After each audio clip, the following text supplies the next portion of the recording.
کسوری صاحب، میں آپ ایک دانشور ہیں، رائٹر ہیں، اور ظاہر ہے آپ متنازعہ ایشوز پہ بات بڑا ہمیں اچھا بھی لگتا ہے کہ آپ بڑے وائڈر جاتے ہیں، لیکن میں کیونکہ آپ نے دل ہماری دکھتی رگ پہ ہاتھ رکھ دیا ہے، میرا سوال سادہ ہے.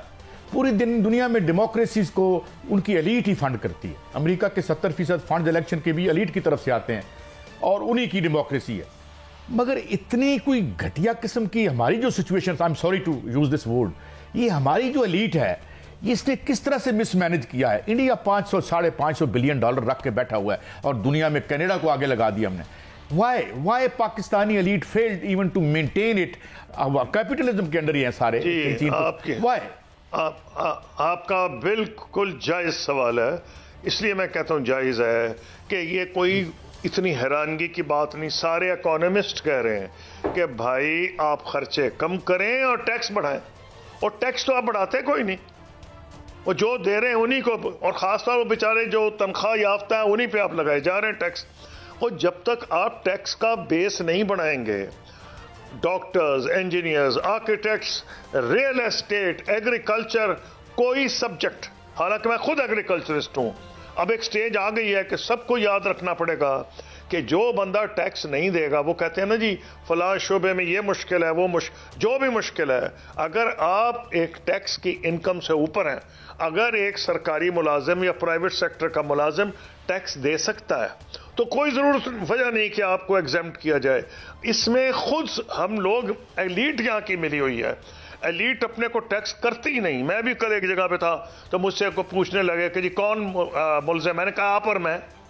بھائی ہم ٹیکس لگنے دیتے ہیں اپنے پہ، ریئل اسٹیٹ پہ ہم نہیں لگنے دیتے. تو یہ بدلنا پڑے گا. تو آپ نے پوچھا کون ہے، یہ ایسا ہی سوال ہے کہ ایسٹ پاکستان کو علیحدہ کرنے والا کون تھا. اگر آسان سوال ڈھونڈنا ہے تو کوئی کہہ دے گا جی بھٹو نے یہ تقریر کی تھی، فلاں نے یہ کی تھی. اصل میں یہ ہے ہماری ایلیٹ نے جو ایسٹ پاکستان کا کی طرف رویہ رکھا، اس کی وجہ سے وہ علیحدہ ہوا تھا. انڈیا کو تو موقع مل گیا 1971 کی وار میں. تو اگر آپ واقعی ڈھونڈنا چاہتے ہیں کون ہے تو ہماری اپنی ایلیٹ، ہم سب اس میں شامل ہیں. تو جب تک مثلا اب میڈیا ہے، اگر میڈیا 80% پروگرام کرنے شروع کر دے کہ جی آپ ان لوگوں کو ٹیکس کیوں نہیں لگا رہے، تو ہم دیکھیں گے کتنا چینج آ جائے گی.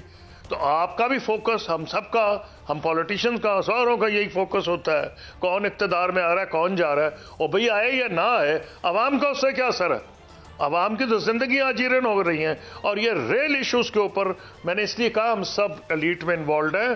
کئی لوگ فائنینس کی بیسس، کئی جو میڈیا کے جو مین لوگ ہیں، آپ لوگوں کا تو بہت زیادہ انفلوئنس ہے، پبلک اوپینین کو آپ لوگ متاثر کر سکتے ہیں. ہماری جوڈیشری جو ہے اس کی ججمنٹس مسئلے، میڈیا کا انفلوئنس اب قبر کھود چکی ہے میڈیا کی. ادب احترام کے ساتھ، آپ ایک بزنس مین بھی ہیں، آپ کا بہت ویژن ہے. جس طرح ملک کو چلایا جا رہا ہے، ایک بڑی سیاسی جماعت کو ایک سائیڈ پہ کیا جا رہا ہے، اور ڈالر جو کم ہو رہا تھا پھر زیادہ جا رہا ہے. ان فیوچر کوئی آپ بہتری دیکھ رہے ہیں یا مزید حالات تھوڑا سا کشیدہ دیکھ رہے ہیں؟ دیکھیے جی، میں تو یہ جیسے میں نے کہا، میں جب فورن منسٹر تھا اور انڈیا سے ہماری اتنی جنگیں ہو رہی تھیں، اگر میں آپٹیمسٹ نہ ہوتا تو انڈیا کے ساتھ تو تعلقات کا مدہ بھلا دے. میں یہ سمجھتا ہوں کہ اگلا الیکشن بھی جس کا آپ گھڑی گھڑی ذکر کر رہے ہیں، اور اب جائز ہے، میں صرف اس پہ اوائڈ کرنا چاہتا ہوں، لیکن میں بات کا جواب دوں گا آپ کی.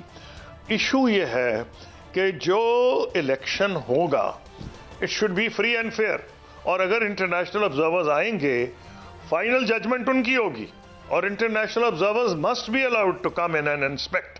تو میں جہاں تک 100% آپ فری اینڈ فیئر کہہ رہے ہیں، پاکستان کی تاریخ میں کوئی نہیں ہوا، لیکن کیا یہ جواز تو نہیں کہ آئندہ نہ ہو؟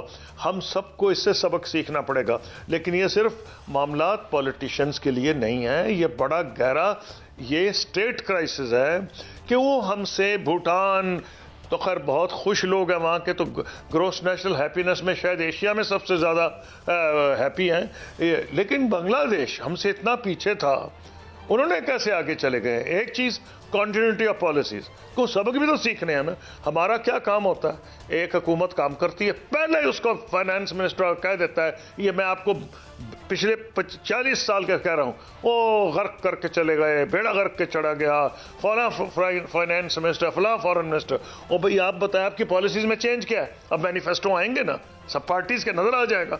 بھئی آپ جو کہہ رہے ہیں آپ حالات بہتر کریں، بتائیں کس کو ٹیکس لگائیں گے، کتنے % لگائیں گے، ہمیں پتہ لگ جائے گا. اگر آپ جھوٹے ہیں تو آپ کے مینیفیسٹو میں ہوگا ہی کچھ نہیں. تو آپ کے میڈیا کو چاہیے کہ آپ ہائی لائٹ کریں. بھائی کیوں نہیں آپ بتا رہے؟ آپ لوگوں سے ووٹ مانگنے کیوں آ گئے؟ کوئی کمٹمنٹ بھی تو کریں نا. پہلے میں اسٹوڈنٹ تھا برطانیہ میں، تو ہیرلڈ ولسن پرائم منسٹر تھا، اس نے ایک پارٹی نے کہہ دیا جی ہم اینکیں فری دیں گے، اس کی تو جان کے پیچھے پڑ گئی اپوزیشن. اس نے کہا بتاؤ پیسے کہاں سے آئیں گے، کس کو ٹیکس لگاؤ گے؟ تو ایسے سوال یہاں نہیں پوچھے جاتے.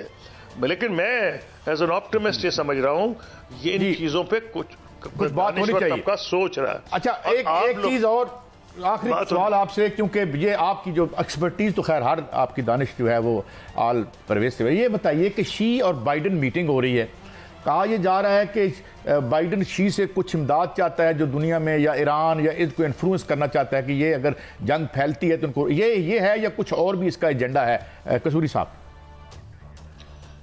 دیکھیے جی، ایجنڈا تو وہ ہوگا دونوں کو، جو صرف اس بنیاد پر پریزیڈنٹ جی کو حکیم ہے وہ آ کے ان کی مدد کرنے کیوں لگے؟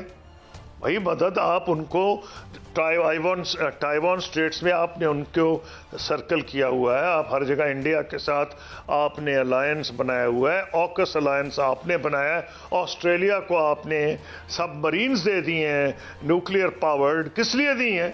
چین کو کنفرنٹ کرنے کے لیے. وہ تو دوسری بات ہے کہ آسٹریلیا کا نیا پرائم منسٹر ہے البنیز، وہ آہستہ آہستہ چین کے قریب جانا چاہتا ہے دوبارہ. لیکن دیکھیں یہی آپ توقع کر سکتے ہیں نا کہ وہ کھل کے بات کریں گے. وہ اگر چائنا کا پریزیڈنٹ سے وہ یہ کیا توقع حاصل چاہیں گے؟ وہ یہ چاہیں گے کہ جی یہ جو مڈل ایسٹ میں ہو رہا ہے اس میں آپ ہماری مدد کریں. کیوں کریں جی؟ وہ آپ کیا ان کے لیے کر رہے ہیں؟ آپ ان کے لیے کانٹے بچھا رہے ہیں. تو بیسٹ یہ ہو سکتا ہے کہ اس کو مینج کیا جائے گا، کیونکہ اگر ان کے درمیان ریلیشن شپ خراب ہو گئی وہ تو تباہی ہے. اتنی خرابی ہو چکی ہے. اگر اس میٹنگ میں یہی نکل آیا کہ جی انہوں نے اگری کیا ہے بیسکس پہ، لیٹ سے ڈیفنس کے اوپر کچھ ایسی ان کی اگریمنٹس ہو جائیں کہ مزید ابتری کی طرف نہ جائیں، اور اکنامک وارفیئر جو امریکہ نے شروع کیا ہوا ہے اس میں کچھ آپس میں لین دین ہو جائے کہ جی ہم یہ نہیں ہے کہ آپ کی جتنی ٹیکنالوجی آپ پہ بند کر دیں گے. اگر آپ بند کریں گے تو انہوں نے جواب دیا ہے، اور ریئر میٹلز کی مناپلی تقریباً چائنا کے پاس ہے. ریئر میٹلز کے بغیر کچھ بھی نہیں بنتا. نہ تو آپ کی گرین انڈسٹری آئے گی ویدر کو فائٹ کرنے کے لیے، نہ آپ کی یہ جو آئی فونز ہیں وہ بنیں گے. تو امریکہ یہ چاہے گا کہ جی آپ نے جو ہم پہ پابندیاں لگائی ہیں وہ ختم کریں. چین کہے گا آپ ہماری پابندی ختم کر دیں. تو کوئی زیادہ توقع کرنا ان حالات. ہاں اچھا ون لاسٹ کوسچن، اگر یہ جنگ، نیو یارک ٹائمز کہہ رہا ہے کہ اگر جنگ پھیلتی ہے تو اسرائیل کے لیے مسئلہ ہوگا، وہ تو بالکل ان ابیٹڈ برباد ہی کر رہے ہیں. کیا کوئی نقصان پہنچ سکتا ہے اسرائیل کو، یا یہ بس بات ہے؟ جی اسرائیل کو تو پہنچے گا، ساری دنیا کو پہنچے گا. کیوں نہیں پہنچے گا؟ دیکھیں نا، اب آج ہی صبح میں خبریں الجزیرہ پہ ہی دیکھ رہا تھا، CNN پہ بھی صبح دیکھی، اور وہ یہ کہہ رہے ہیں کہ لیبنیز فرنٹ پہ سے وہ بڑی اب کے کلیورلی کر رہے ہیں. وہ بھی نہیں چاہتے. میں گیا تھا بیروت، جب بیروت پہ بامبنگ ہو رہی تھی دنیا کے صرف 3-4 فارن منسٹرز گئے تھے، میں ان میں سے ایک تھا. وہ تباہی آئی ہوئی تھی، اوپر سے بمباری ہو رہی تھی، اور میں ہوائی جہاز میں نہیں گیا کیونکہ اس کے لیے اسرائیل کی اجازت چاہیے تھی. میں گیا تھا موٹر سے ایک، اور وہ کسی گاؤں میں ٹھہرا تھا شام میں، اور دنیا کا سب سے بڑا میں نے اس دن ٹریفک جیم دیکھا. سب لوگ بیروت سے بھاگ رہے تھے اور میں بیروت جا رہا تھا. جو انہوں نے بیروت کا حشر کیا ہوا تھا، اس لیے حزب اللہ یہ تو نہیں چاہتا کہ بیروت کا وہ دوبارہ ہی حشر کر دے. لیکن حزب اللہ کو یہ بھی پتا ہے، اور ایران کو بھی پتا ہے، ہوتیز کو بھی پتا ہے، عراق کی ملیشیاز کو بھی پتا ہے کہ اگر اسرائیل یہاں کامیاب ہوا تو ہم کو نہیں چھوڑے گا.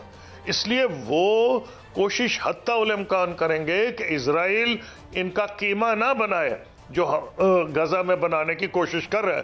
اور آج لبنان کی طرف سے ہیٹ ہوئی ہے اور یہ اسرائیل نے تھریٹس بھی کی ہیں. تو میں تو 100% کلیئر ہوں کہ اگر یہ جنگ جلدی نہ ختم ہوئی. قصوری صاحب ایک بڑا لائٹر سا سوال، آج آپ ماشاءاللہ بڑے سمارٹ لگ رہے ہیں. کیا پاکستان کی قسمت میں کوئی ایسا حکمران بھی ہے جو عوام کا قیمہ نہ بنائے؟ دیکھیں جی، جب عوام کانشیس ہوں گے، اور کانشیس کرنے میں آپ کا بڑا رول ہے، میں گھڑی گھڑی یہ ریپیٹ کیے جاتا ہوں، کیونکہ میں جب ٹی وی دیکھتا ہوں آپ کے جو پروگرام ہوتے ہیں زیادہ یہی ہے، فلانا اقتدار میں آ گیا، فلانا باہر رہ گیا، وہ کوئی ایشوز آدھے ہی کر دیں، ٹھیک ہے میں مانتا ہوں آپ کی ریٹنگز افیکٹ ہوتی ہیں، لوگ اگر گالم گلوچ سننا بھی چاہتے ہیں تو آپ کو کم کچھ نہ کچھ اچھے پروگرام کریں گے تو شاید ان کا بھی ٹیمپرمنٹ بدل جائے۔ تو قیمہ بنانے والی جو کہانی ہے، جب تک پبلک اوپینین الرٹ نہیں ہوگا، جیسے میں نے آپ کو کہا نا کہ ہیرلڈ ولسن نے کہا فری اینک دوں گا تو دنیا اس کے پیچھے پڑ گئی تھی کہ بتاؤ بھی کہاں سے پیسے آئیں گے۔ اسی طرح سے جب اب پارٹیز آئیں گی مینیفیسٹو لے کے، پوچھیں نا بھئی فنڈنگ کہاں سے ہوگی، تو تم یہ بھی کہتے ہو کہ میں یہ بھی لے آؤں گا وہ بھی لے آؤں گا اور 60 دن میں یہ کروں گا 90 دن میں یہ کروں گا، تو ان سے سوال پوچھا جائے۔ اب یہ میں سمجھتا ہوں جو اگلا مینیفیسٹو ہے اس میں اگر میڈیا اپنا رول ادا کرے اور ان سے بجائے یہ کہنے کہ فلاں اقتدار میں آیا یا نہیں آیا، پوچھیں آپ نے یہ کہا آپ کریں گے، کیسے کریں گے، بتائیں کس کو ٹیکس لگائیں گے؟ اگر ٹیکس نہیں لگائیں گے یا پوچھیں خرچے کہاں سے کم کریں گے، اگر خرچے نہیں کریں گے تو سمجھے جھوٹ بول رہے ہیں۔